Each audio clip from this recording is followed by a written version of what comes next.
my daughter, Lily Grace. And the thing that I really remember about her, she was born, she had my wife's nose and my head. So we thought it was a really nice little combination of the two of us. Welcome to Still a Part of Us, a place where moms and dads share the story of their child who was stillborn or who died in infancy. I'm Winter. And I'm Lee. We are grateful you joined us today. Please note that this is a story of loss and has triggers. Thanks to our lost parents who are willing to be vulnerable and share their children with us. If you're listening to this podcast, just know that on our YouTube channel there are pictures and videos that are related to the stories that are being shared. Subscribe and share it with a friend that might need it, and tell them to subscribe. Why? Because people need to know that even though our babies are no longer with us, they're still a part of us. Chris, thank you so much for coming on. Thank you. It's been wonderful to get to know you a little bit beforehand, and give us a little bit about yourself, your wife, Michelle. Tell us about you guys. Tell us, we talked about where you guys were, where you guys are, and what you do. But if you'd like to tell the audience, tell us a little bit about yourselves. So I'm originally from Pittsburgh, Pennsylvania. I was living in Atlanta, Georgia when I met my wife, Michelle, who is from Colorado originally, on the western slopes of Colorado. We met in Atlanta. I'm a high school science teacher. Currently, I was teaching high school when we met as well. And then she decided she was going to go to medical school. So she went to medical school at the University of Wisconsin. So we moved to Madison, Wisconsin while she was there. And then now we're actually back in Pittsburgh. So that she's doing her residency. She's finished that now, actually. She's in her chief resident year. And congratulations to you both. Science. Yeah, thank you. Yeah. When we moved to Pittsburgh, we adopted a dog right when we got here. That was one of the things when we moved. Michelle's like, we're going to rent a house. It has to have a yard because that's the only way we can get a dog. And our apartment in Madison, Michelle was pushing for a dog, and a very strict no animals clause on our lease, and had to convince her we didn't want to be homeless and have a dog. So I said, we'll wait. And she said, really, when we moved to Pittsburgh, we're getting a dog. And I think we lasted maybe 2 weeks, maybe like 3 at the most. But I think it was only about 2 weeks that we were here. And we stopped by the shelter and found our little guy, Milo. So he's a 5-year-old, they tell us terrier corgi mix. He's probably got Chihuahua and some things in him too, which if you asked me beforehand were all the dogs I didn't want, I wanted a big dog, and that's what we ended up with. And we love him. He's fantastic. Is he an old dog? Is a young dog? You said you adopted him. They're estimating, so now he's probably about 5 years old. So we got him when he was about 2. Okay. Yeah. So yeah, we've started to realize soon, like, okay, yeah, he's looking a little older now. He's very much a perma puppy with how small he is, but he's got energy nonstop. He'll sleep when he needs to, but if you give him the opportunity to play or run, he's going. I think that's the terrier in him. Yeah. Well, we don't have a dog yet. Our 7-year-old, she is begging every time any of our neighbors walk by with a dog. We could get a dog. Yeah. So soon, who knows when, but soon. Yeah. Well, wonderful. You teach. You guys live in Pittsburgh. We talked about sports for a long time. You play hockey wonderful. And how did you meet your wife? So we actually met online, maybe the newfangled ways, and exchanged some messages and went on a date. Our first date, we went just to grab some drinks at a bar in Pittsburgh. And she likes to joke with me, being in Atlanta, warm, it almost never snows. The date we had scheduled for our first date, they were predicting a really bad snowstorm that night. And I had, as everyone does, been on a series of dates and things weren't going well. So I was like, oh, this is great. She's like, we talked about maybe rescheduling. I'm like, no, we'll meet up. And because I said it was an easy out. Like, if the date's not going well, we'll just end it quick. And one drink, we go home because there's a snowstorm coming to Atlanta. And it did actually snow a significant amount that night. But we stayed a really long time at the bar until like almost close.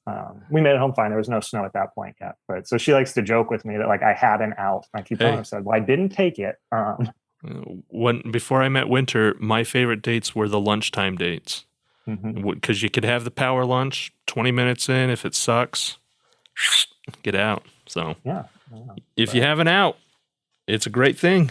So Yeah, that's yeah. did some of those long, hard ones. Just like, can we leave yet? Because we have to still wait for have the check. 4 We're not done hours. eating. And Yeah. yeah.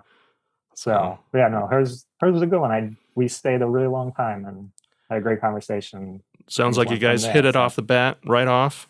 Yeah, we did from the beginning. Really good. Well, wonderful.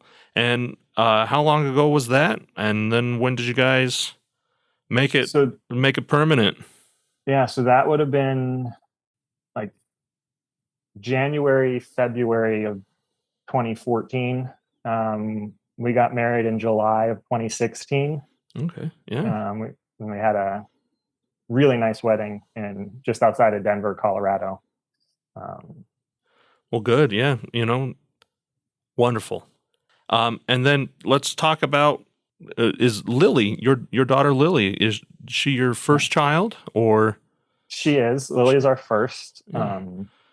Were you guys planning on getting pregnant? Were you guys actively trying, or was she a happy mistake? Or yeah, we were trying. In the beginning, we knew we wanted to be married first and not jump right into a family. And also, we got married at the end of my wife's first year of medical school. So at that point, we're like, now's not a great time for us to have a kid, because there's just not a lot of time for her to focus on a kid and medical school. So like, let's get through medical school and we'll do all that, and then we'll start a family. And so we sort of, planned it out and talked about it timing wise.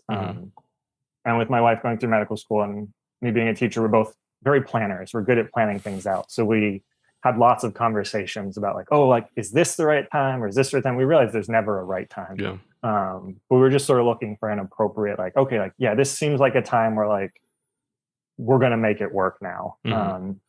And so we laugh about it now. We actually had a piece of paper with we can try for these 2 months, and if that doesn't work, we need to take this month off and not try that month, because that would give us a bad delivery time. And what's the expression? Do you want to hear God laugh, tell him your plans? Because of course that's how things ended up now where we are.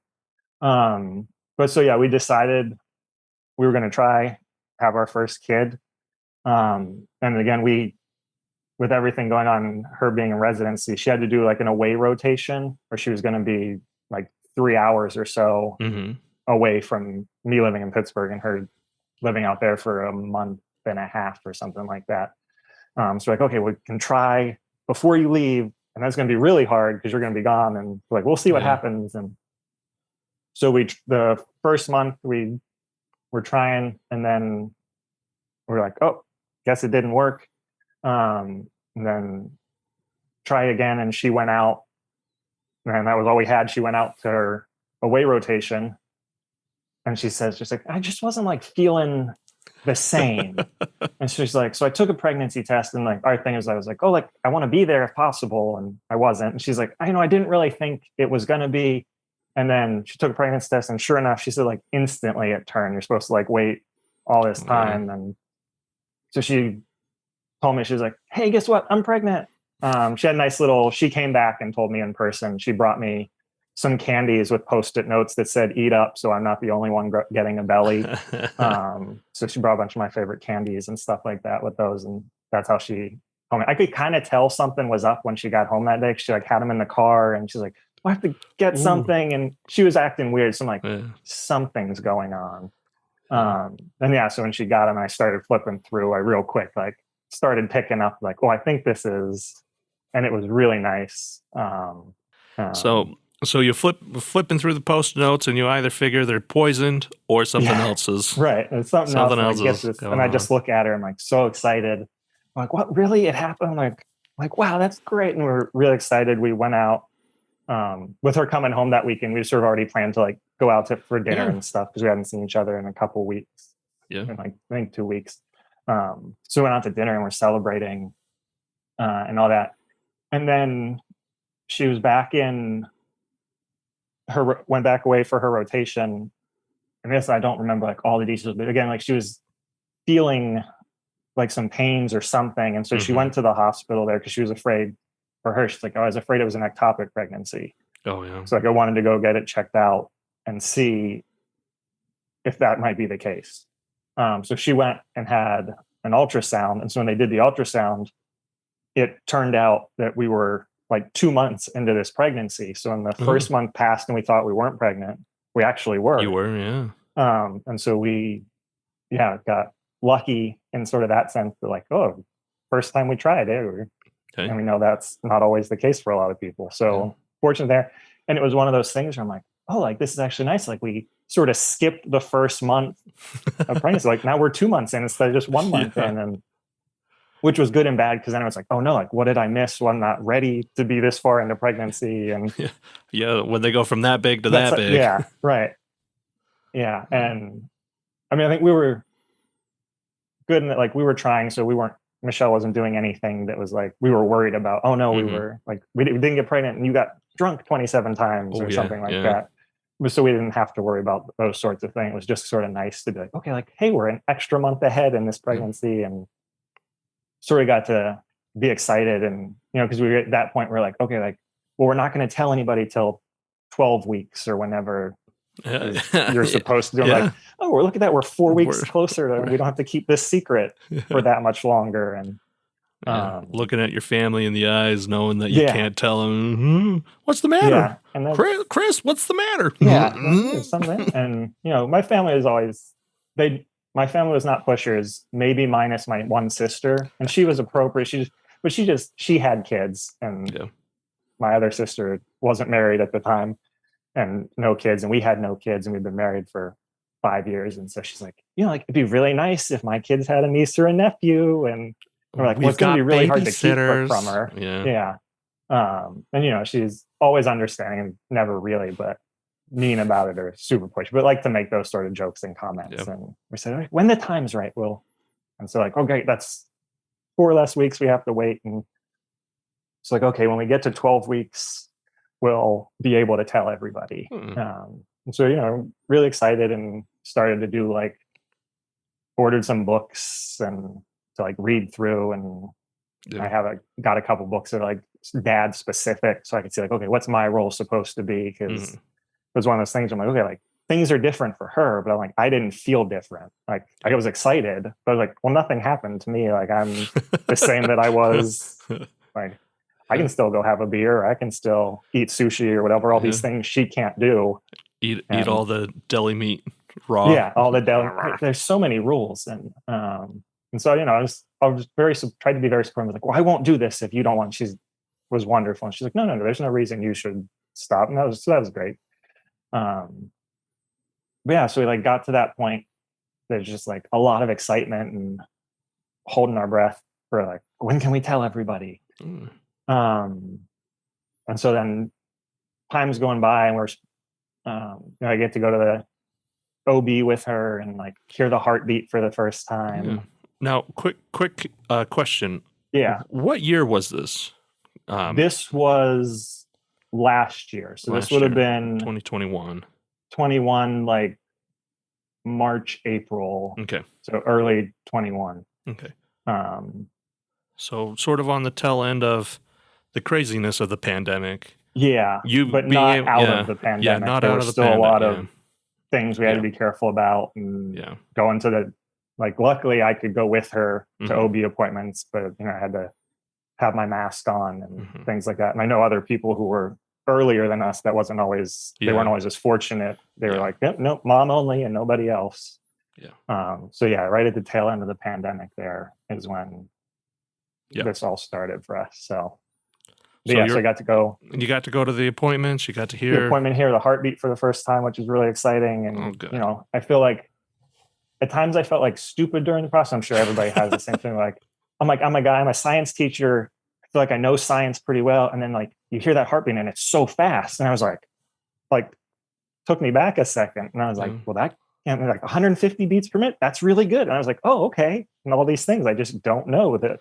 Yeah. Like if my heart rate's 150 beats per minute, we got a problem. But so it was just nice to like get to hear those things and like start to learn. And I started reading my books and I was like, oh yeah, like they tell me that in the book. So like Had I been reading ahead, I would have known better. But I don't remember exactly when that appointment was early on. And then I know we had our next appointment was at like around 11 weeks, which was going to be like the first time we got to see the baby. They were going to do an ultrasound. The ultrasound, yeah. And we were supposed to see the baby. And so I was like really excited. Again, I don't remember what day of the week that was, but we got an early morning appointment. So I like called off a half day of work. My wife called off work that morning. And we're like, oh, we're going to go to the ultrasound, see the baby, and then I'll go to school and it'll be great. That night, the night before that, we were sleeping and Michelle got up to go to the bathroom. And that was not like surprising to me. It was something that had happened before. And she like sounded like hurried and rushed as she's getting up. And I was like, oh man, like it like woke me up a little bit. And in my head, I was like, oh, she must really have to pee. And she like we have a sliding door on our bedroom, like hit the door a little bit. So I heard that. And then she goes into the bathroom and I don't know if I fell back asleep, but I was still pretty tired. It was like probably like 3 or 4 a.m. at that point. She's in the bathroom and she just screams my name in a way that like the fear and terror in her voice, like thinking about it still I get shaken. And I was like, something is really wrong. Yeah. And like that shot me wide awake out of bed. And I'm going down the hallway to our bathroom. And there's there's blood going down our hallway into the bathroom. And she's like sitting in the bathroom, like crying hysterically. And I'm like trying to take this in at 4 a.m, thinking like, this is not good. And at the time we were both 100% convinced that she had miscarried with the blood and she passed some stuff. And so like, well, we have this appointment at 11 o'clock or not 11, but sometime in the morning thing. Like, we're not going to go to that now because this, and it's 4 a.m. So we sat there and we cried for a while. And like, she called the OB. And of course, at that hour, you get like a receptionist. Like, okay, we'll like take the story and pass you through and someone will call you at 8 a.m. when we open. Yeah. And so we're just like sitting in the bathroom in shock. Michelle's crying and I have to like get to the point where I'm like I have to do something. I'm like having such anxiety that like I just decided like I had to clean everything up. And so like ran downstairs, got all everything, started cleaning stuff up. And then I just think we like sat there in shock for hours because like I don't know what happened between 4 a.m. when that happened and 8 o'clock when they called us. So they called us and they're like, okay, like it sounds like maybe this is what happened, but like we need you to come in to check. And we're like, why? Like, what's the purpose of coming in to check? Like, there's no way that this was anything else. Like, well, like even if it was, we need to like make sure that like you're safe and you passed everything and there's not this and that. So like, oh, we see you had an appointment, which was like supposed to be like 30 minutes before I was like, we didn't go because we don't want to go see not a baby. So like, well, you still have to come in. So like I called my boss and said like, wasn't very detailed because at this point nobody knew we were pregnant. And just said like, I know I'm only off a half day today. I can't come in the rest of today either. And he was very understanding, which was nice. We went to the appointment where they did an ultrasound to look and like Michelle's was like, I can't even look at the screen. Like, I don't want to see this. And so like, as they're doing it, they're waving the wand and like, something's moving. And like, you see like the little flicker. Yeah. And the tech was like, and I think the doctor was in there at the same time. They're like, well, here's your baby. And we were both just like in shock. Huh. Yeah. And we're like, what? There's no way. Like, what happened? And I mean, to this day, nobody could really tell us what happened that morning. Just that, they thought maybe some sort of clot or something that passed. And so kind of unfortunately, that was the way Michelle's parents found out we were pregnant because between 8 a.m. and I think it was around like 11 when they could get us in for that ultrasound. She was like, I have to call my mom. I have to talk to my mom. I have to tell her. And so she called her mom and was like, hey, so like we're pregnant, but we miscarried. And she had actually, I don't think always knew, but she knew her mom had had a miscarriage. And so like felt like she could connect with her mom and her mom could support her And then we get out of we get out of our appointment at 11:30 and we call her parents back and we're like, hey, so it wasn't a prank, but guess what? We're still pregnant. Yeah. That was a roller coaster of emotion day where we went from like the ultimate low in the morning to like, oh my gosh, we didn't lose our baby and we're feeling so much better. And I mean, but to have that thought that you did, I was like, it was for 4 hours, it was terrible. So to like match that with families who have had miscarriages, I know that feeling for them doesn't probably go away because they don't then get to find out. Mm-hmm. Yeah, it's got to be such emotional taxation on you guys. Right. And so that's like, that sort of scared us, though. And I think rightfully so. But then we decided like, okay, like we're not telling people we're pregnant next week. Like we don't feel comfortable, like maybe something bad's going to happen. They couldn't tell us why this happened. And so we waited a lot longer. I think it was like 17 weeks before we actually got to the point where we told people that summer. So we get to like the summer now after that. And Michelle and I did a vacation trip with it being the end of COVID. We decided like, oh, we're going to do like an outdoor, we got a camper van and actually went from Salt Lake City up through Tetons and Yellowstone and up to Glacier in a camper van. Beautiful for like beautiful 14 land. days. And it was phenomenal. We had been to Teton and Yellowstone before. We'd never been to Glacier. Yeah.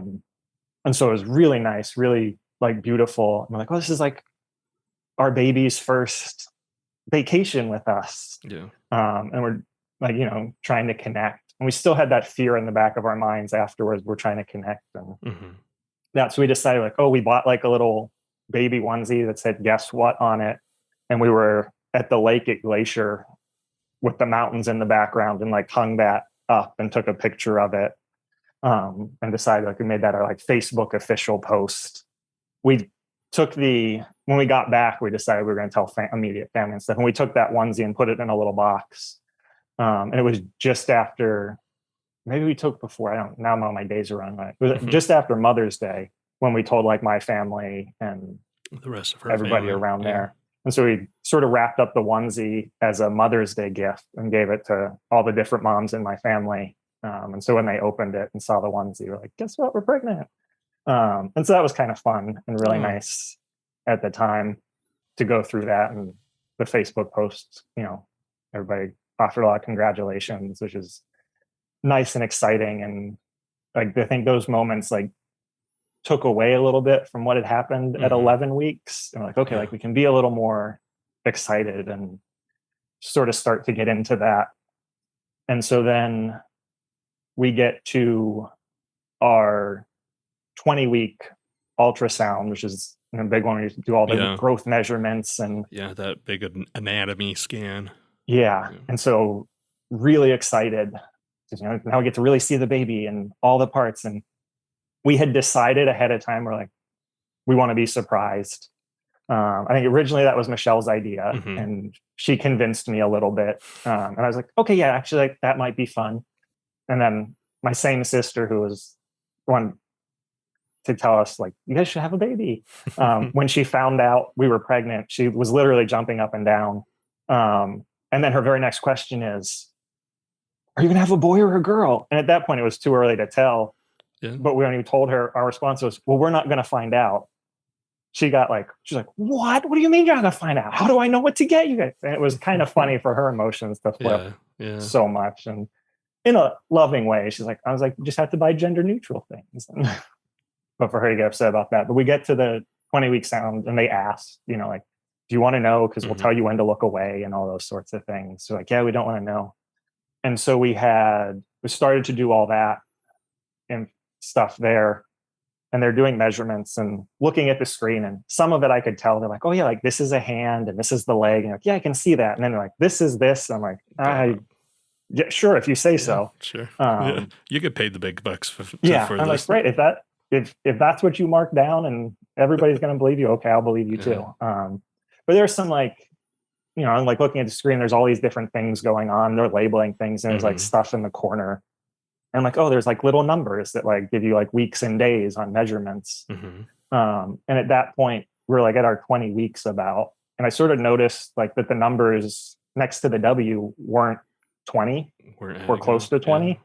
And I didn't think anything. I'm like, I don't know what those actually mean. There's no reason why those should be a something. I'm like, in my head, that's what I thought they were. And so they're doing all the measurements, and tech leaves. She's like, oh, I have to go check with the doctors and everybody who's like looking at these pictures and see if all the pictures are good enough. And if there's things that I missed and need to take pictures of again. And so she leaves and she comes back with a doctor. And the doctor starts like saying like, hey, so we're measuring, you guys say you're at 20 weeks. Is there any way that this is wrong? Like, do you think maybe you got the date wrong?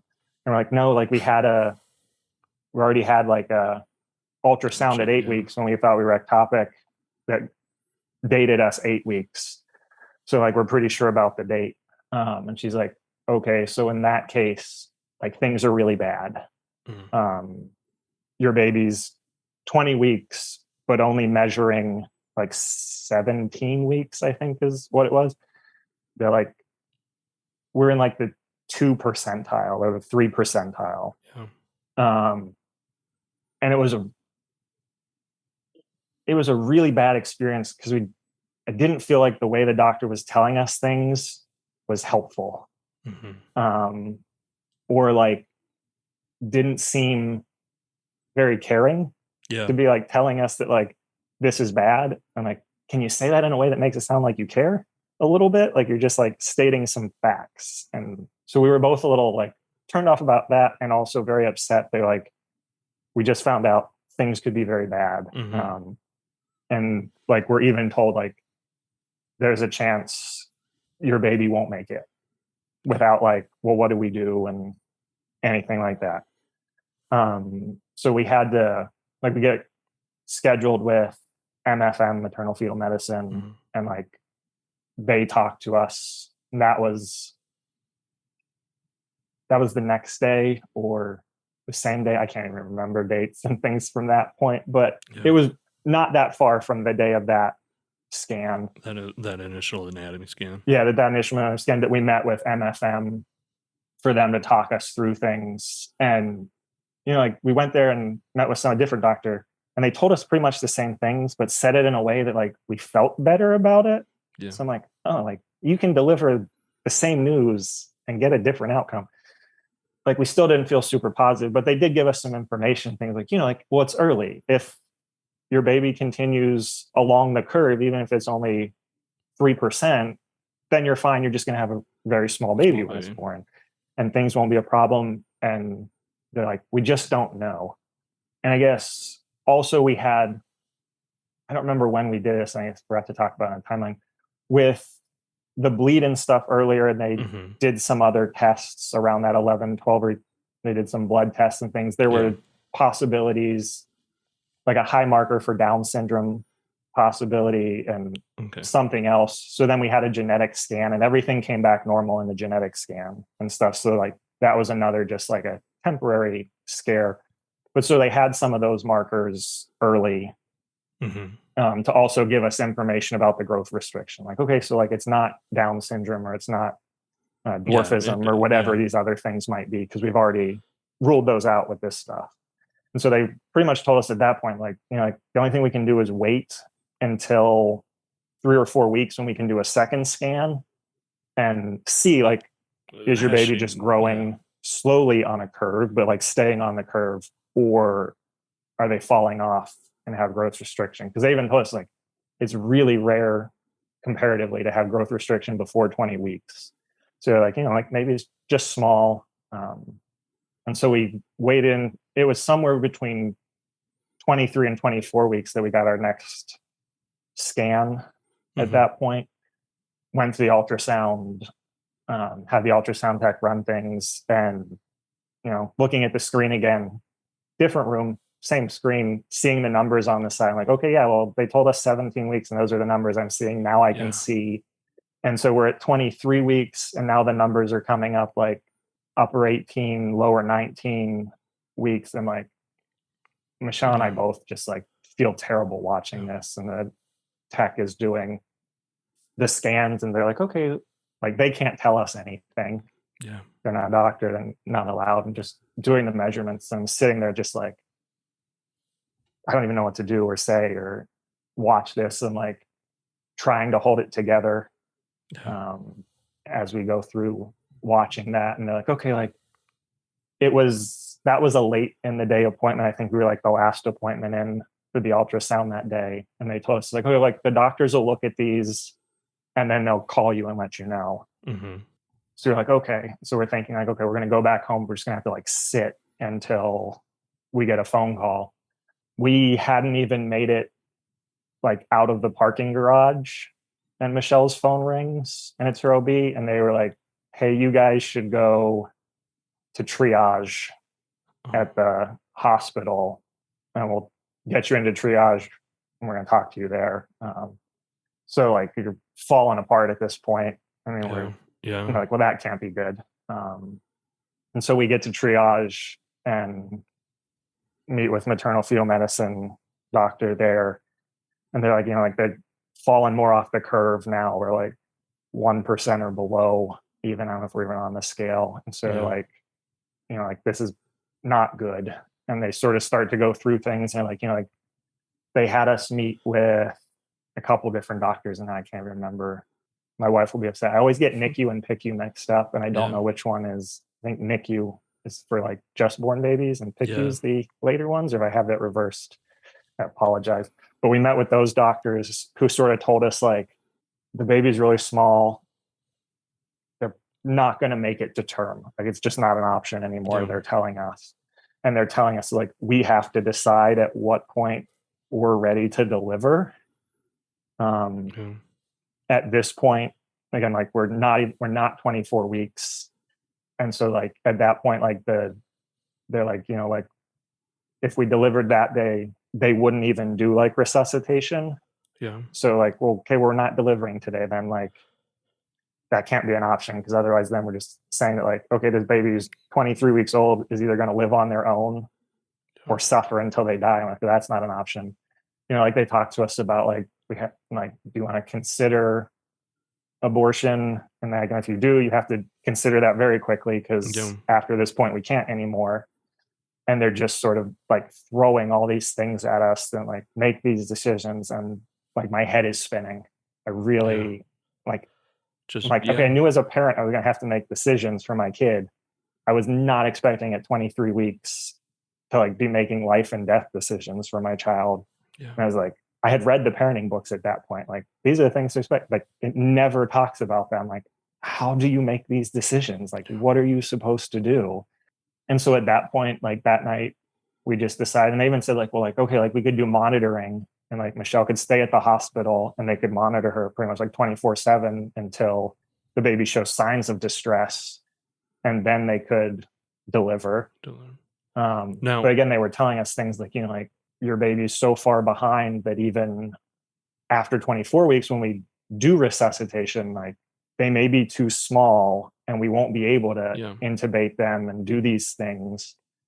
And so they're like, just, you know, like, well, then what's the answer? And like, of course, like they're not going to tell us what the answer is. Like, you guys have to decide. And so, and we just decided like, we're not doing anything tonight. Like, we can't, like, can't make a decision. We went home and we cried for a long time, trying to figure out like, how do you decide?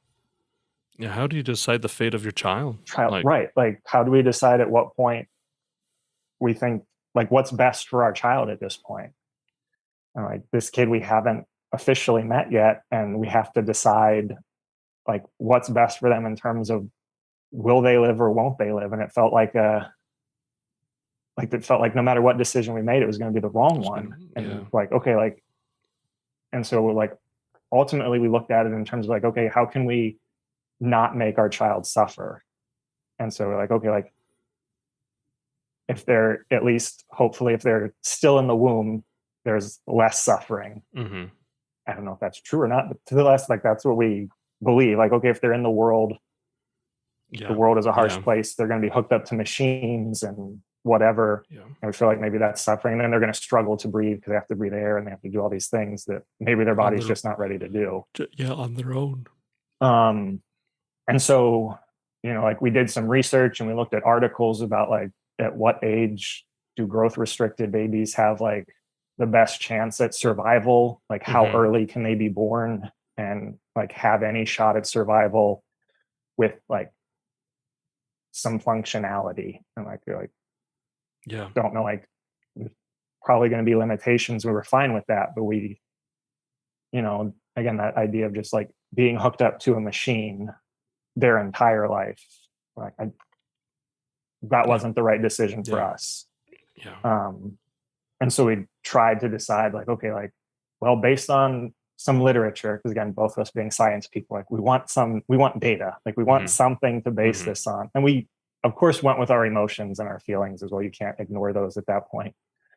But we wanted to feel like some justification and decision you make where there's nobody to tell you what decision is the right one or the wrong one, so that we had something that we're like, okay, well, no matter how this goes, we can say like, we thought about it, we had a reason, we were trying to do what was best for our kid. And so we decided 28 weeks was like our goal for delivery. So like, okay, if we can get to 28 weeks, that's when the data says we've at least got a chance. And it wasn't even a good chance, really. It was just a better chance than no chance. So quick question. Did when you guys had done this research and you guys had talked about 28 weeks, did you then go back and talk with those doctors and say, look, this is what we feel, what do you guys think? And if you did, what was their answer? Like 28 weeks is good or no? Yeah, we did. It was like maybe a handful of days later, or maybe even only like 3 or 4 days later. It was towards the end of a week. So I think we must have been in triage early in the week. And at the end of that week, we met with MFM again. We sat down in an office with a doctor and had the conversation. Like they went over again. They're like, so this is all the things that we told you when you were here. This is all the things that the delivery told you and the NICU told you. And like we had questions and things like that. And we said, yeah, like we're okay. We looked at this and looked at that and like, this is what we feel like is reasonable. Yeah. 28 weeks. And they're like, okay, like, they're like, yeah, that sounds like a plan. We can support you with that. It was kind of nice. I feel like it was a little hard, but the doctor, again, this doctor we had was wonderful and very supportive. My wife, being in medicine, actually knew her from a rotation, like worked not under her, but like knew her through that. And she knew my wife was a doctor. And she said, first, like started that like, I know you're a doctor and you know things, but right now you're just a mom. Yeah. So like, don't worry about like, oh, I'm supposed to know this. I'm not supposed to know this. Like, and so that was like very comforting to my wife. Yeah, that's got to be very relieving. Yeah. And then, so we go through and like that said like, okay, this is our plan. We're going to do like heart tones checks weekly and all that. And so it's okay. We had our scan at like 23-ish weeks. So they're like, okay, we can bring you back in at 27 weeks for your next scan. To, like see how things are going, your next like growth scan. And so we agree with all that. And like the doctor's closing everything up. And she's like, like I probably shouldn't say this, but like, since I know my wife better, she's like, I think you made a good decision. So like, I think it's a decision that I feel like I could have made. Yeah. Which like felt really nice. I'm like, like just to have somebody say like, okay, like what you're doing isn't wrong. The compassionate validation or something, Yeah, absolutely. And so again, I was at that point, we might have been like right before 24 weeks. Cause I think that was the first thing that, they brought up was like, okay, so like they asked like, where are we on the abortion? Cause if that's going to happen, it needs to happen now. Otherwise we're not going to be legally allowed to do it. Yeah. We decided that wasn't the right path for us. And that, I mean, that's a terrible choice that anybody can't like considering that and walking through like just having that as an option is so hard. So I really feel for anybody who has to make that decision and go through things that way. And so we past 24 weeks, she does her first like heart tones and like things are going okay. Like things look normal and stuff that way. We do that every week and we get up to our 27-week appointment, which they had on 26 and 6. for us. And it was September 7th. Our appointment was very early in the morning. I think like the first one of the day, 7:30 a.m. So I think they had us back at around 7:20, 7:25.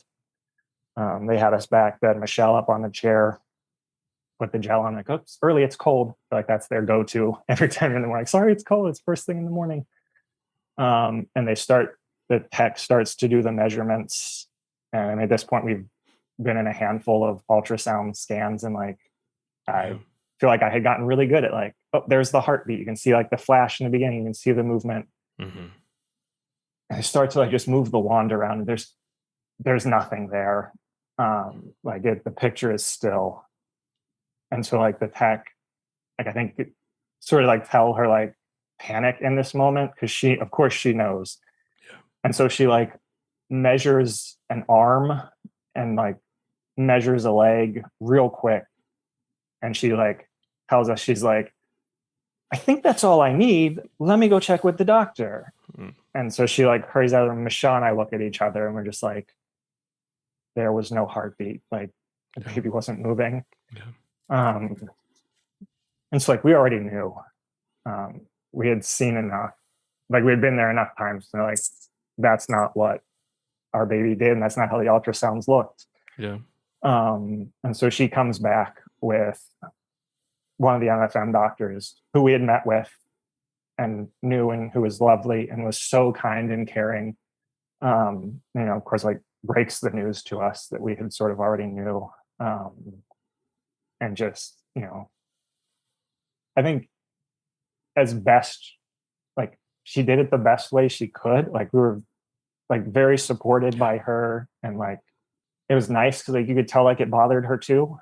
I think like just that idea of that, like, okay, this is hard for her, and like we know her being MFM, she works with high risk pregnancies all the time, so like she's seen other people lose their babies and she knows what's possible.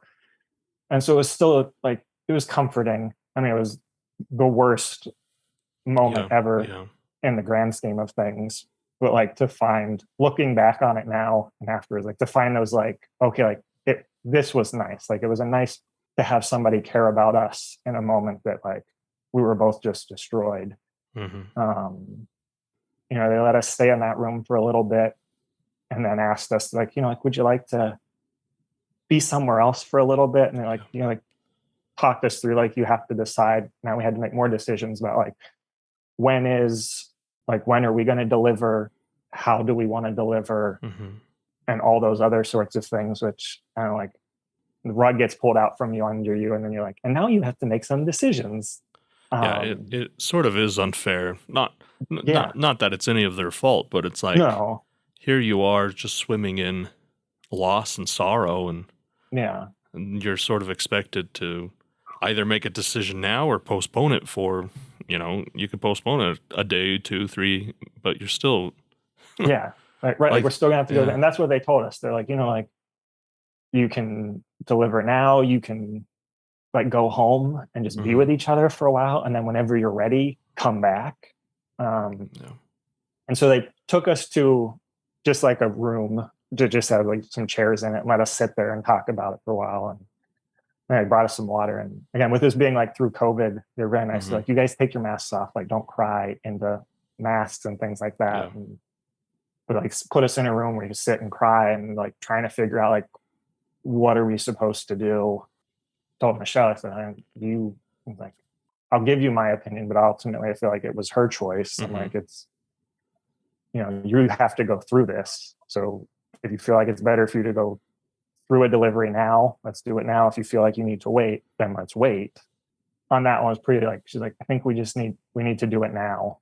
I said, yeah. And I feel like that for me also was where I sort of sat, as well as feeling like, okay, like I don't want to go home with my wife who is pregnant and know that the baby inside isn't alive anymore. And she decided that she's like, she wanted to do like a sort of a, I don't know if you call it a natural birth this time, but she wanted to deliver the baby normally so that we could meet at this point. again, when we found out the baby had died, we still didn't know gender, but so that we could meet our baby and like hold our baby, because they told us that's something we could do, or they could do it a different way where, she doesn't have to go through labor, but then like our baby won't be something recognizable and things like that. And we're like, Michelle very quickly said like, no, I want to meet them. And that would have been my plan as well. I think I would have respected if she said, no, I can't, then I would have respected that as well. But so we did that. And while we were sitting in the room, we decided that like, it's not going to be a fun surprise anymore when we like find out the gender.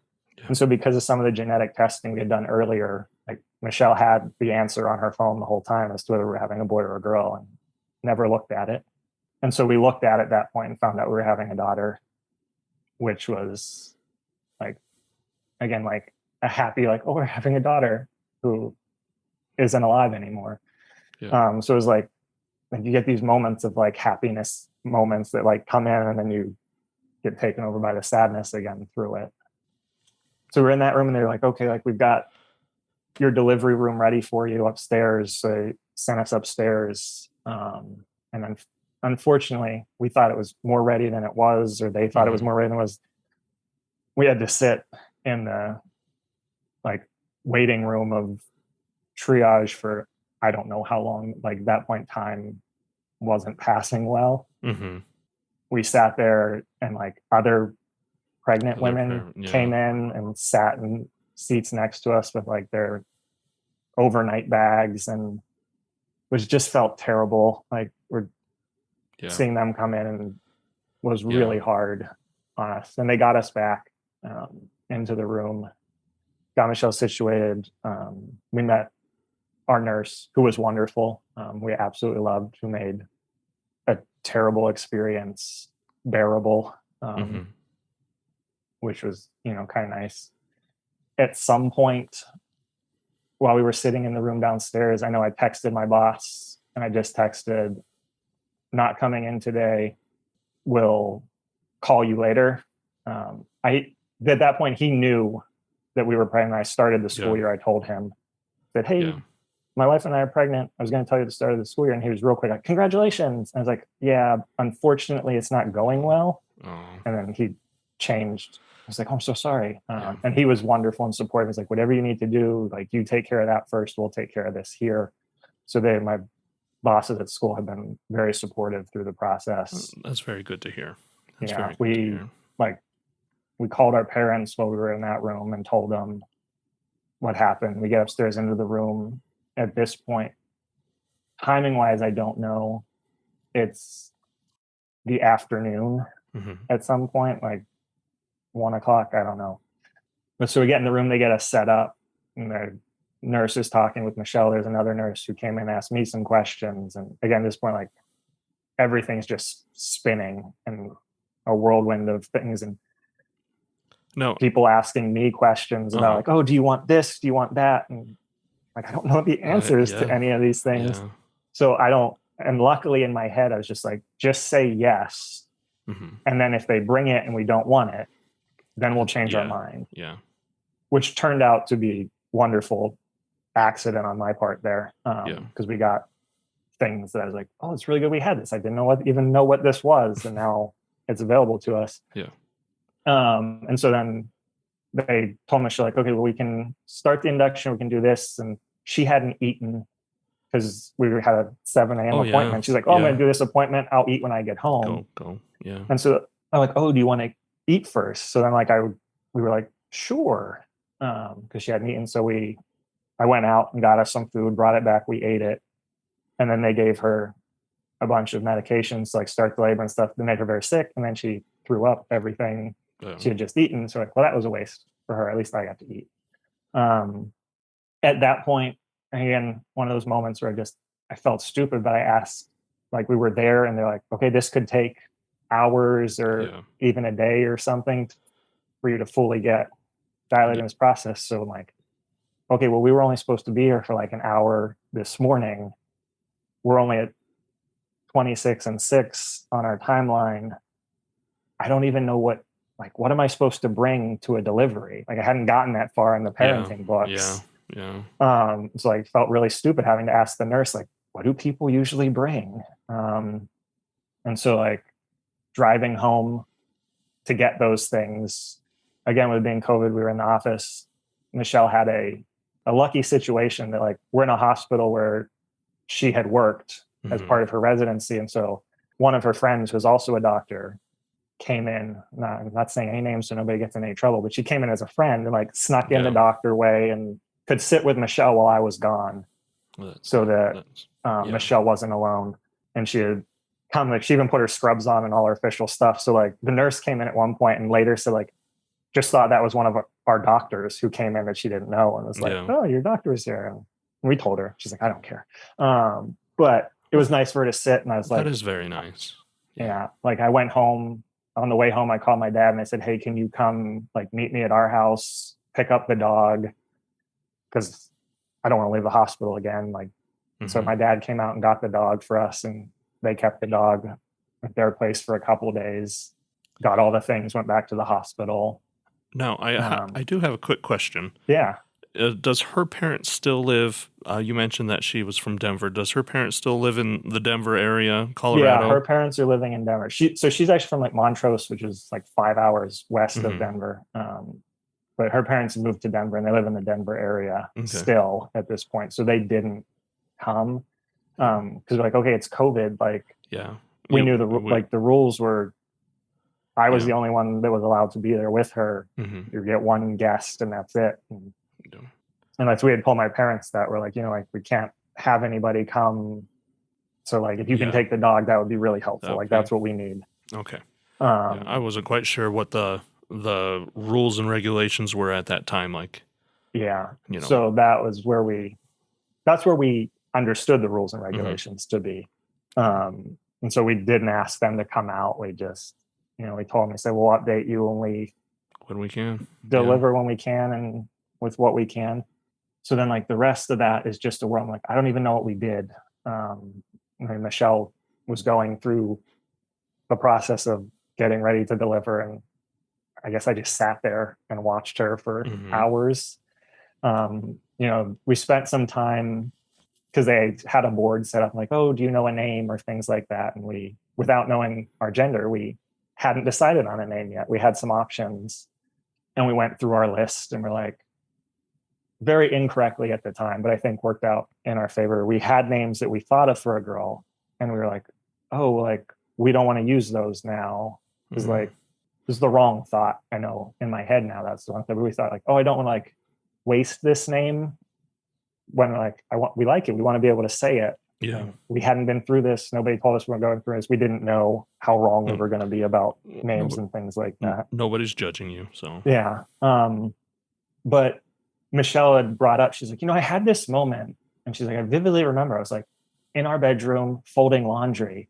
And I was like, I'm having a girl and her name is Lily. And like, that was a name that we had like vaguely talked about, but like never really came in. And like, she said that and I was like, yeah, like that just feels right. So like, we just like, okay, Lily. Yeah, that's her name. It's Lily. It felt really right that like you had that moment. And you were right, it was a girl. And so her name is Lily. And then we spent some time like, okay, well, like we didn't even talk about middle names. So we spent some time just like Googling girl names. And we're like, we feel like the meaning of her middle name should be very important.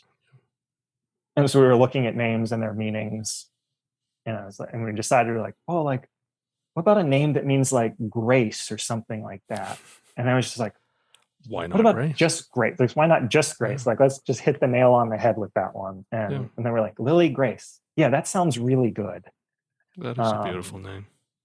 And so where her name came from and decided on that and got that up on the board. One of the things that I had said yes to unknowingly and not understanding what it was at the time was a bereavement doula.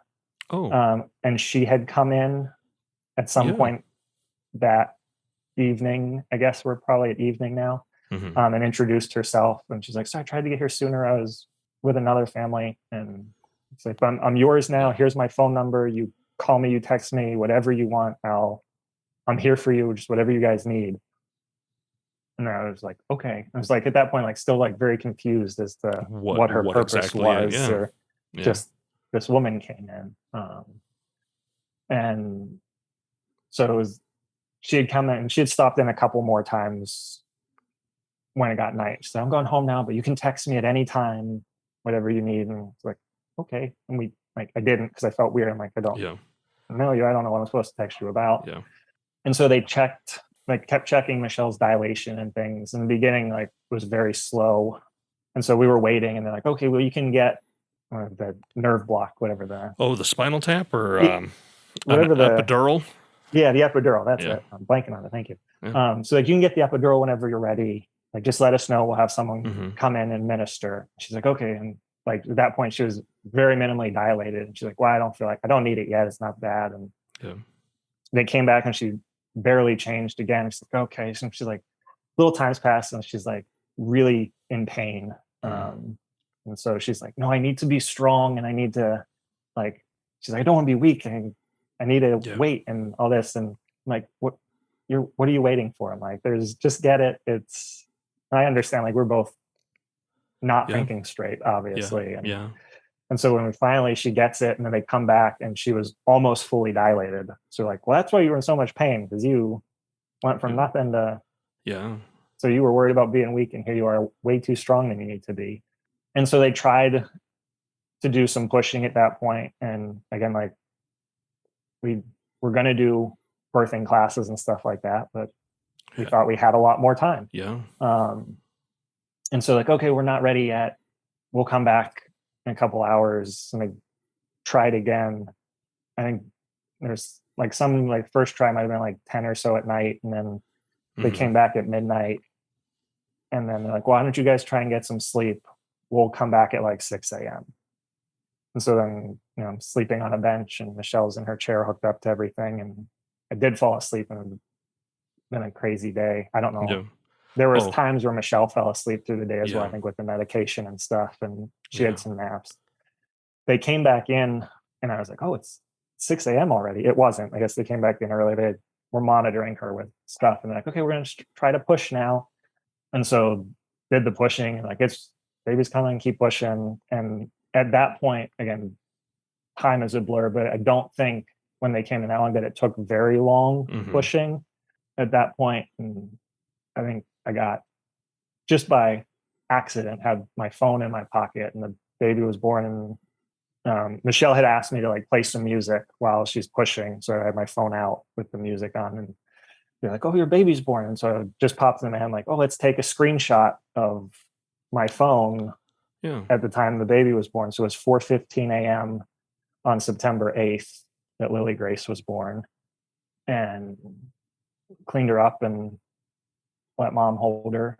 I think there's a weird thing that I'm like, I don't even know what I'm supposed to do. So I did the thing that everybody does on a TV show. I counted the fingers and the toes. And I was like, because I don't know, like that's what the dads on the TV shows do. I don't know what I'm supposed to do with my daughter here, who's not alive, but like, other than being so small, like looked so perfect, like didn't look like there was anything wrong with her. And she had 10 fingers and 10 toes. And she didn't just like, she had your nose. Yeah, she had my wife's nose. She had your wife's nose, but she had your head. Yeah, but she had my head shape and just looked so perfect. And I kind of think we just like stared at her for long periods of time and cried a lot. And we were like, had moments of happiness, like getting to meet our daughter and how perfect she looked. But just like for her not to be alive was devastating.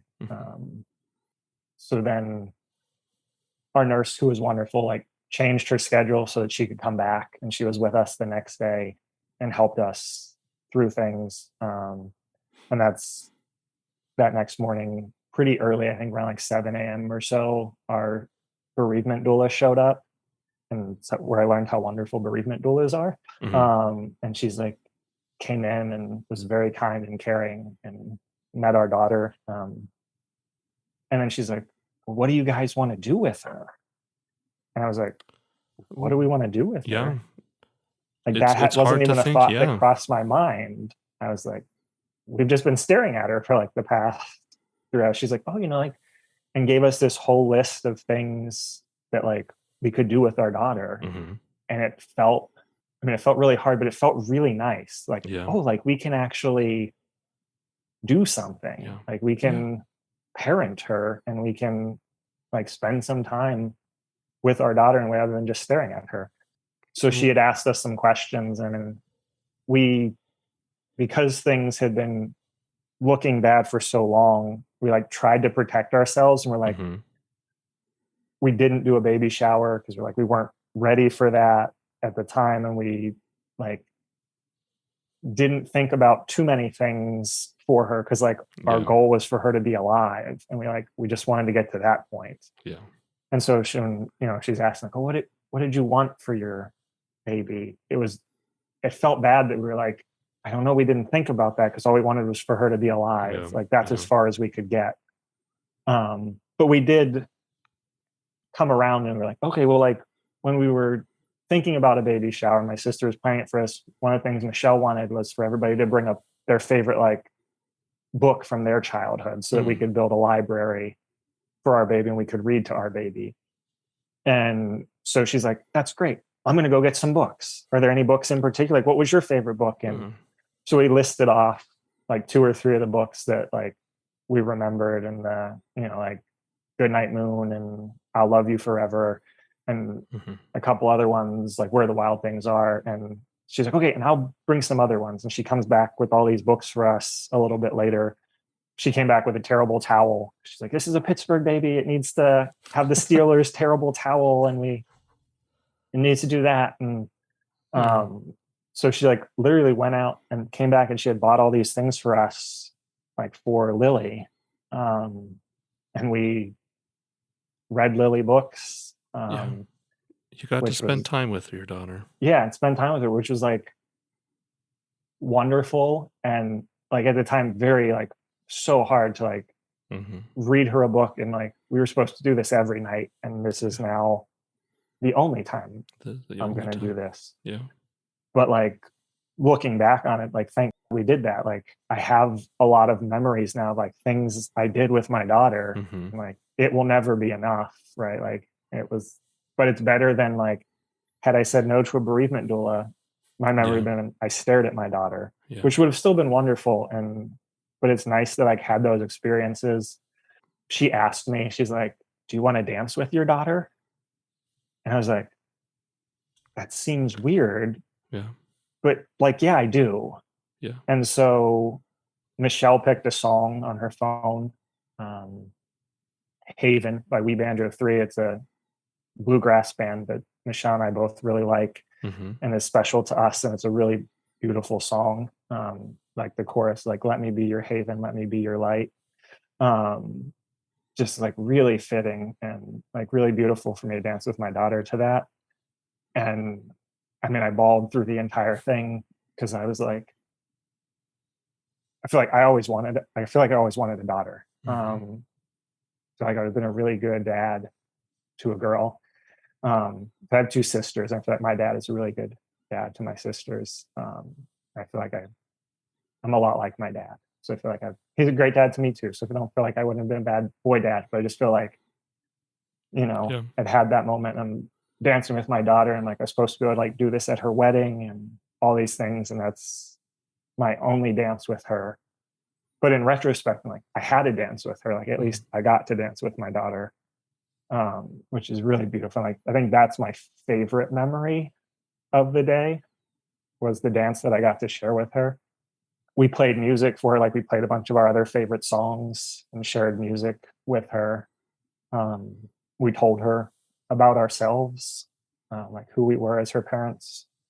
And so we spent all that time. They did a nice little, I don't want to call it a photo shoot because it was more just like, our nurse brought a camera in, and so like captured a lot of those moments for us of like us reading to her and me dancing with her. And they brought hats and like some clothes and blankets for her so she wasn't in like the hospital blanket. There's like we got boxes from organizations for stillborn babies. And so like we wrapped her in a nice like knitted crocheted blanket and put a hat on her. Hat, we still have those things, of course. And like the hat was like, this is the smallest hat we have. And it was still too big for her head. We had some nice photos taken and like did some posed photos of like the cute like Yeah. baby sleeping and wrapped. And um, my wife always does this, like when she's intentionally being cute about something, she'll always do this little like hands on her chin thing and smile at you. And like, she's like, I'm being cute right now. Like, love me for this. And it's really cute. And the nurse had just like been moving Lily into positions for like photos and like did that with Lily's hands. And we saw like, oh my gosh, that's Michelle right there. And so we put Michelle behind her and they both have a picture of them doing this together. And I know that's one of my favorite pictures. That's one of Michelle's favorite pictures too. And so got to do those sorts of things and just be with her. They let us, they told us like, you can stay as long as you want. Like it's your time. Don't feel rushed, whatever you need. We're here. We felt like very supported by our nurse and having our bereavement doula there with us. Somewhere in that morning, afternoon, like late morning, early afternoon time, they said that like, if you want to have family come in, you can. They're like, we even said like, oh, we didn't think we're allowed. And they're like, the rules don't apply to you. Yeah. They're like, if you want people in, you tell us, like, we'll call the front desk and say, these people are allowed to come in, whoever you want. And originally we were like, oh, we don't know if we want anybody to come. I mean, like, Lily was perfect. She had all the things she was supposed to have. Having died, she wasn't like, her coloration wasn't exactly what it was supposed to be. And it, like you could. And as she goes through that process. And as you go through the day, like she Yeah. changes more and more. And we're, like in a protective way, we wanted to protect her. And she was and still is beautiful to us. And that, but we like, if somebody else came in and they were expecting a living baby, like what that looks like, and like did like a gasp motion or even just like any moment of shock, we're like, I think that's going to destroy us. Like if somebody didn't respond appropriately. And I mean, our nurse was wonderful. Our bereavement doula was wonderful. All of them talking about how beautiful she was and all the like perfect things about her that we also saw. And so like, we didn't have that. And like, so we felt safe that like, okay, like everybody here understands that she's beautiful. A little later, our bereavement doula asked again and was like, you may want to consider like some people coming. And so we thought about it and decided like, okay, like let's call my parents and we'll give them the option. And we're like, tell them like, like, so we're inviting you to come see our dead baby. Like maybe that's not what other people want to see it's either. Sort of, as you think about it, it's sort of this macabre, like really like, how do you love your child, you love your daughter. And as you were saying, you want to protect yourselves and you want to protect her. But yeah, it's got to be such a hard, you weren't expecting to invite somebody, but then all of a sudden, hey, you can if you would like. It's got to be such a hard decision. Like it's been hours because you at this time you said it was about the afternoon, mid afternoon or so, and they'd have to travel. I don't know, to get to the hospital an hour or so. Yeah. So we thought about it, and with the bereavement doula, like talking about it, we just said like, okay, we'll invite my parents. And luckily they don't live that far away. It's probably like 40-ish minutes. And so we told them ahead of time, we're like, hey, feel free not to, because also like my mom was at work and in the middle of the day, and we're like, feel free not to come if you don't feel comfortable, if it's not the right thing for you. Because obviously like we understood they were probably upset too. Like they were expecting a grandkid. And so it hurts them as well. But we just said like, if you would like to come and meet her, we'd love to have you. We want to warn you that like, she's not going to look like the normal, like pink skinned baby that we just don't want you to be taken back by that. So like, if that feels too much for you, we understand if you can't come.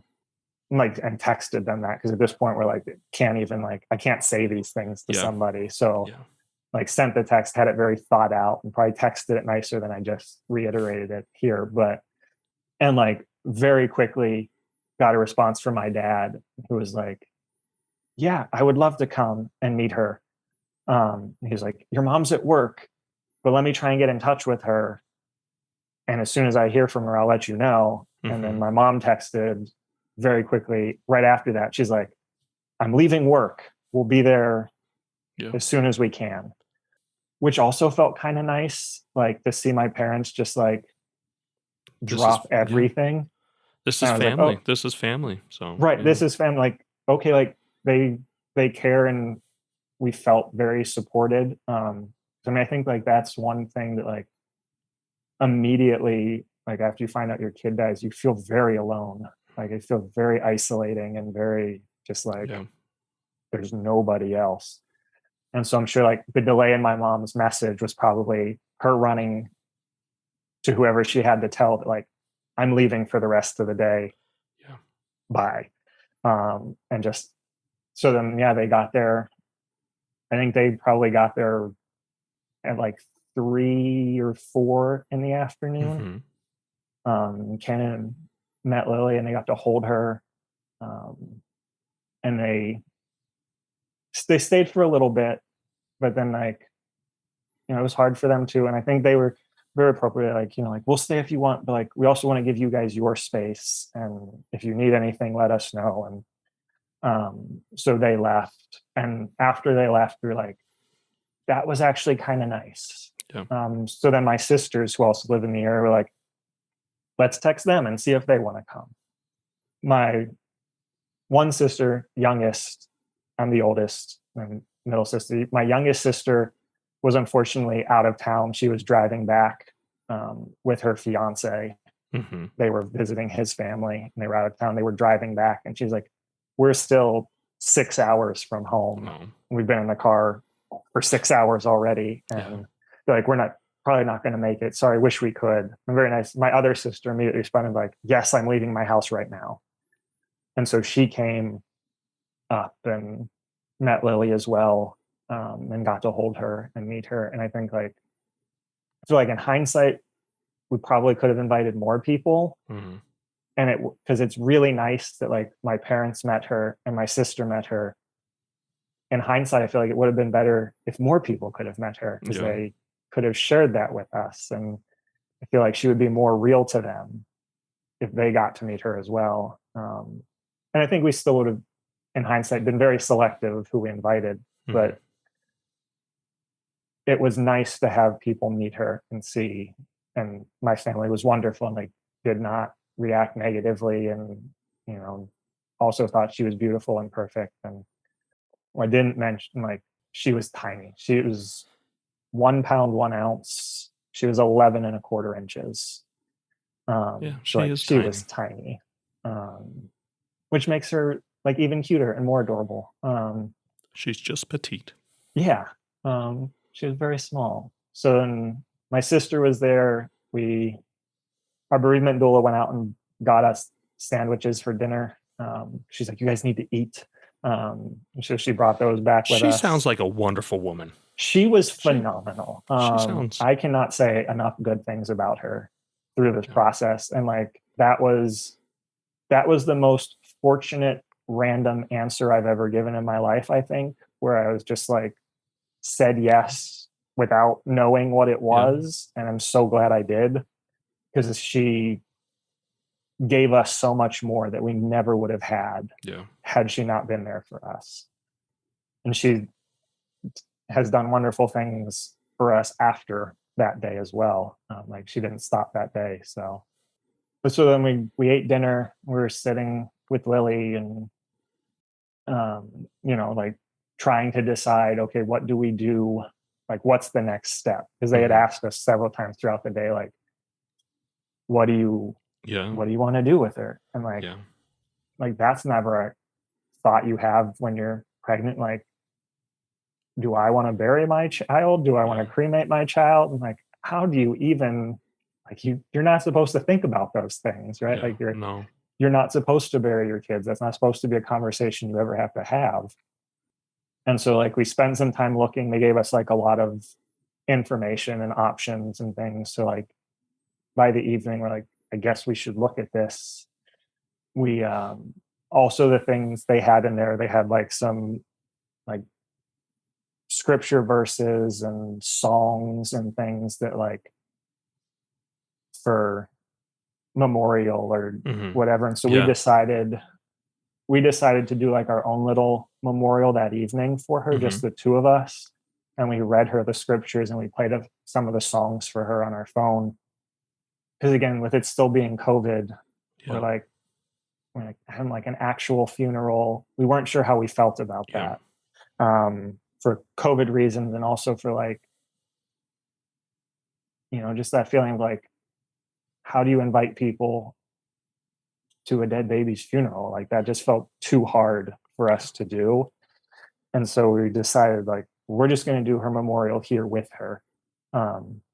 One of the things that they had given us in one of the boxes was this little like hand knitted like bassinet, Oh. that she fit in so perfectly. It was very small, but like she fit in it so well, and it sort of like all encompassed her and kept her very like covered. And so we put her in that because it was very well knitted, and it came with a like a separate fabric, that matched it that we put over top of her. And then the bassinet was like for her to be buried with or cremated and whatever. So she had something. And then we kept the other piece that was close, that was on top of her for that, and matches that. And so we still have that piece of that. And it felt like a really nice, even though it was just the two of us sitting on a hospital bed, it felt like a really nice little like ceremony for her, where we got to pick all the scriptures, the readings, what we said, and did that. And like they had a cooling cot for us to like put her in, and like, oh, this like will help keep her better. Yeah, slow down.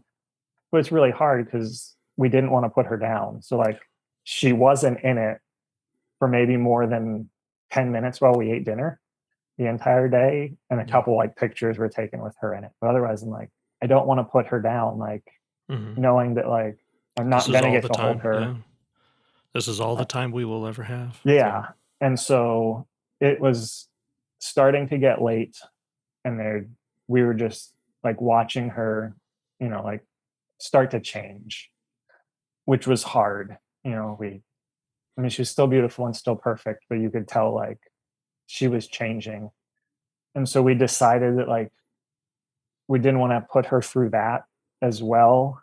And, to be respectful to her, we decided to like, they told us like we could stay at the hospital, with her being as small as she was.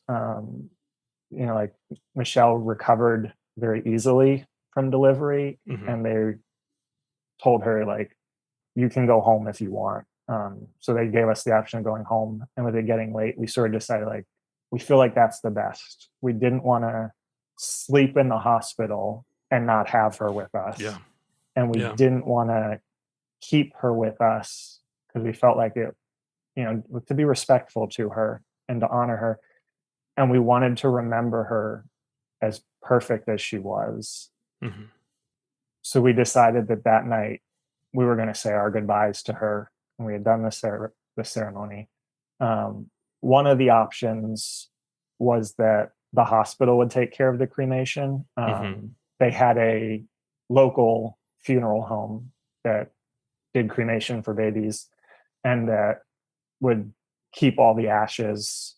And it was respectful. It wasn't just like she was going to be lost and discarded, and it was that. And one of the rules of that was like we weren't allowed to know who did it and all of those things. And that was another hard decision. I feel like it was just an entire time of hard decisions.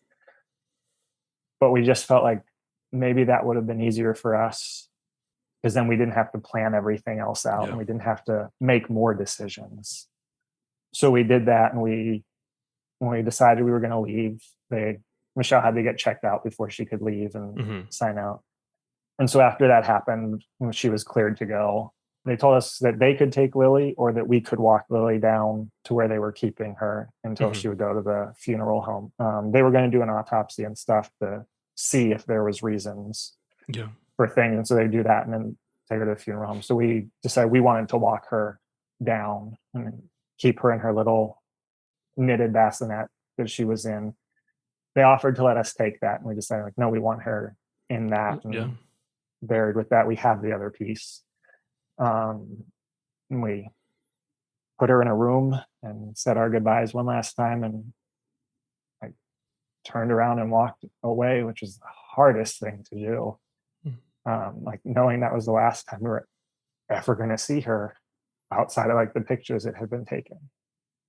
And so we went home. I assume we slept. I don't know. I think at that point we were exhausted but just, nothing felt right. That was we found out she had died on a Tuesday. She was delivered Wednesday morning, the 8th. And so Wednesday night we were back home. And it was after midnight by the time, like, we left the hospital after 11. And by the time we got home, it was the next morning, and went to bed. And then Michelle and I talked now, like, we didn't realize how much shock we were in. Because looking back now, like, we don't know what we did that next day and the next couple of days. We're like, it's such a how anybody has survived after that is and I think like I think we were only in survival mode. We had to go to the pharmacy to pick up medicine that Michelle had to take.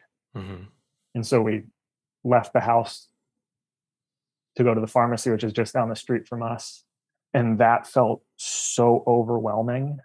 And we came back into the house, and I got into the kitchen and cried so hard, like I couldn't stand up. I was sitting on the kitchen floor crying because that was just so overwhelming to have to even attempt to function. And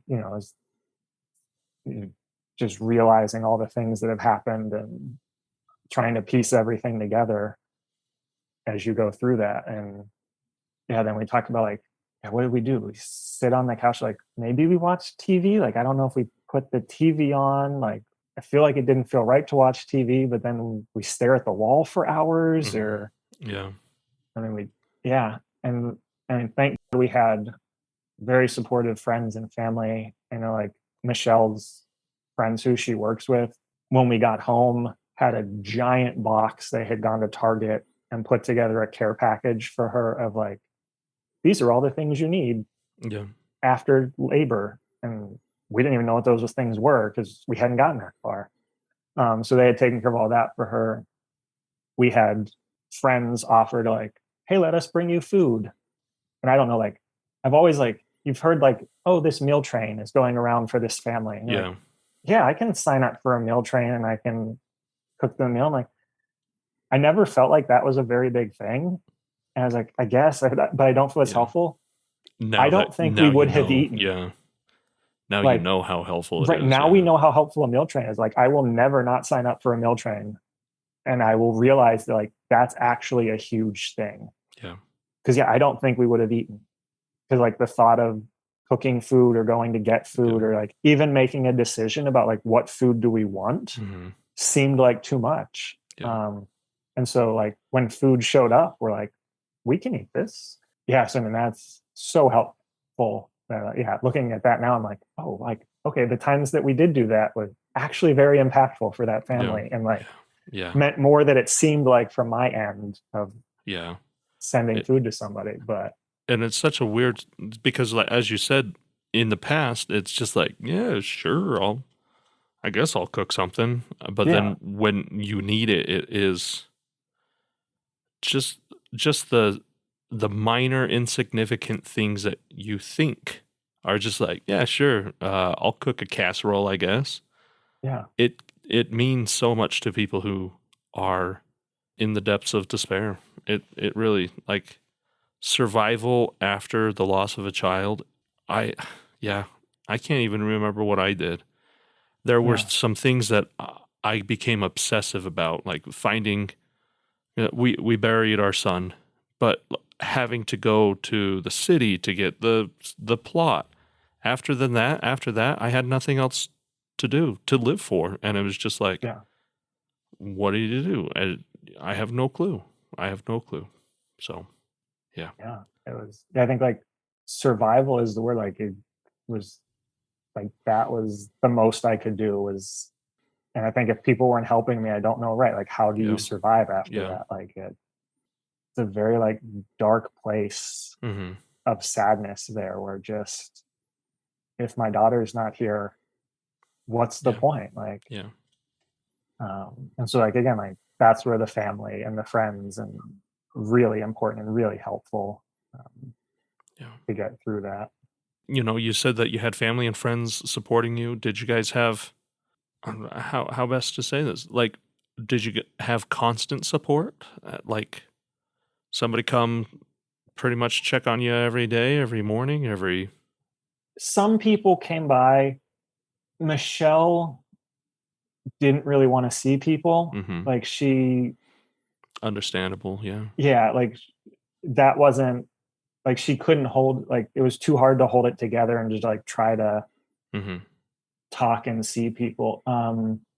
Like the next day, my sister was back who didn't get to come meet Lily. Mm-hmm. Mm-hmm. But she came by the house and like she brought us, like she just brought us desserts and beer and things like Mm-hmm. that. And she's like, here, you might want these things. Yeah. And like Yeah. she sat with me. We sat outside on the back porch because Michelle wasn't ready for company. Mm-hmm. And so we sat on the back porch. Like I showed her some of the pictures that the hospital had taken for us. They printed for us. So we had some Oh. pictures already printed. And so I got to like show her pictures and Yeah. introduce her to Lily that way. Another thing I remember from that moment when we were sitting on the porch with her, several years earlier, we have really good family friends who are not by any means related to us, Mm-hmm. but they are family. Yeah. Yeah. Their parents moved in next door to my parents right after they got married. They have kids that are like my age, my sister's age, and we Yeah. grew up as like lifelong best friends. They call my mom and dad aunt and uncle. And so like pretty much family. Their parents used to like refer to me as their other son, and I used to call them my other mom and my other dad. Yeah. Their mom passed away from cancer maybe like 3 or 4 years before we lost Lily. And the daughter, her daughter, always said like, my mom is like, will show her presence through hummingbirds. That was always her thing. Like when a Wow. hummingbird's near, that's my mom. Yeah. Because that was their thing. And we have lived in our house here in Pittsburgh for 4 years now. The day I was sitting on the back porch with my sister, a hummingbird flew by the backyard, hung out like next to the porch, like by the railing, maybe 3 to 4 feet from us, and just fluttered on side to side, was probably there for a minute and then left. That is the only hummingbird I have ever seen in our neighborhood because we live more in the city. Like we get pigeons and things, but there was a hummingbird here that day. Like I had like a moment of this, like, oh, like my other mom is telling me that like Lily's okay now. Yeah. And just like a peaceful moment while that happened that day. And you know, like my dad has always said, like his mom, my grandmother, passed away at 103, but she's like, oh, she loved babies. She was always all about babies. And my dad was always like, you know, like Lily's not alone where she is. Like there are people taking care of her. And I feel like, you know, the universe sends signs if you'll pay attention and you'll listen, and we find meaning and hope in the things we want to. And I just like have had some of those nice moments where that's happened. The nice tender mercies of the universe. So yeah. Where I'm like, wow, like the one day for a hummingbird to fly by my backyard is the day after my daughter dies and can like give me a moment of some peace. And it's kind of nice that I've never seen one since. It like makes it more special to me. Yeah. Like, oh, there's not just a family of hummingbirds living down the street now. Like it's never happened again. Yeah. So like my sister checked in that day. And my college roommate who I play hockey with lives down the street from us. And like he came by with some food another day and checked in. And like my parents texted and stuff and called and checked in that way. We had them bring Milo back. I think they had him for 3 days afterwards. And then we're like, maybe we should have our dog back because, you know, like he loves us and we can cuddle him and hold him. And then we're also like, and we can walk him, which will give us a reason to leave the house. To get out, yeah. Which like we literally hadn't done other than to go to the pharmacy that one day. And so they checked in. I decided that I was going to go back to school, back to teaching that following Monday. So like Wednesday, Lily was born. Monday, I went back to school. In hindsight, I don't know if that was the right decision, but like I needed a reason to get out of bed in the morning. It gave you some purpose. Yeah. I'm like, because it was really hard to get out of bed and it was really hard to get off the couch. And like that was what we were doing. I'm like, I need to get out of bed. So I on Sunday told my boss, like, hey, I'm coming back Monday. And he's like, great. But again, like very supportive and just like it was just a blanket statement of you're out as long as you want to be. Tell me when you come back. And that was, I think with a mixture of COVID and that was my worst year of teaching ever because it was very hard to want to bond with kids, even high school aged kids. I went back. I was not emotionally ready to meet and like engage with anybody emotionally. I could function well enough that I was like, I can teach my content. I was fine to stand up in front of them and be like, here's some stuff. Here's how you do it. Let me help you. Yeah. But I didn't have the emotional ability to go that next step, which I feel like is really what makes the teacher. Like the ones you remember aren't the ones who taught you history or English or math or science. It's the way they taught and the way you connected with them. And so I feel like that's always been what I've liked in teaching. And I couldn't do that last year. And that was really hard for me. My wife was in therapy. I got into therapy in January. It was like as soon as I could finally find a therapist who had space for me and things like that. But, you know, just that idea of like my wife's therapist had told her, like, when you're ready to go back to work, like, you know, like you hold a very high standard for yourself. You don't have to give your A-level work as soon as you go back in. Like, you know, if you're doing what you have to do, you don't have to do extra right now. And I was like, okay, like as long as I feel like I'm teaching them the content they need and preparing them well enough that like, you know, this is what you have to learn in my class to graduate. Yeah. I feel like I can go back to work and do that. And yeah, like, yes, it was unfortunate. Like they didn't get a better experience from me as a person. And I really suffered and I really struggled with that. But it was the best I could do. Yeah. And it was enough to give me a reason to get out of bed and go there. But it made going there very difficult because I didn't have those connections. And I mentally didn't want them. Like I don't want to connect with a child right now or a kid of any age because it feels too hard. It's got to be pretty hard to do that. But and then I think like, you know, I feel like for 2 weeks we had a really good people checking in on us regularly. And then it just all kind of went away. Just tapered off quickly. Yeah. Yeah. Where like everyone's like, oh, 2 weeks have passed. You must be okay by now. Yeah. And that's again like that real loneliness feeling coming in where just I'm not talking to anybody because they don't have the energy to go out and do things. I didn't want to go out and do things. Yeah. So I wasn't seeing anybody and I didn't have that energy to like, I'm going to reach out to this person and see, and nobody was reaching out the other way. And there were, I think I had some good friends who I couldn't reach out to because they had young children. Yeah.